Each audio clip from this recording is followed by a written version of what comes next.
Hi bro. ఈరోజు మీకు మందు టేస్ట్ గురించి కాదు. మనము పార్టీలకు వెళ్తుంటాం కదా, దావతులు చేస్తే ఎవరన్నా దావతులు చేస్తారు, ఇళ్ళ పార్టీలు చేస్తారు, పోతాం. పోయినప్పుడు మనము అవుట్ ఆఫ్ ఫోకస్ కావద్దు, మొత్తం డిచ్ అయి పడిపోవద్దు, మనం అన్ని ఇంటుండాలి, మనం మంచి మెలకువలతోటే ఉండాలి, మందు తొందర ఎక్కువద్దు మనకి అని అంటే కొన్ని చిట్కాలు చెప్తా బ్రదర్స్కి. ఓకేనా?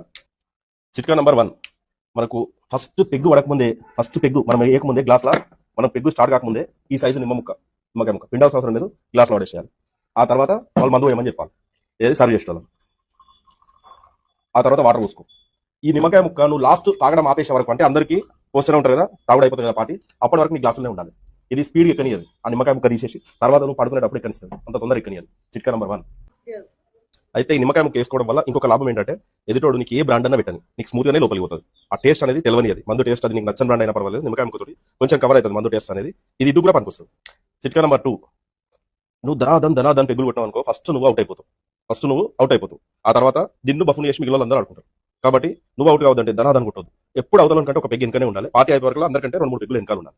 అంటే స్లోగా ఎట్లా తాగాలంటే, సిప్ ఒక 5 ml తాగినప్పుడు నువ్వు రాదాగు ఎట్లా 5 ml 10 ml అంతే, సిప్ కొట్టాలి, అడబెట్టాలి.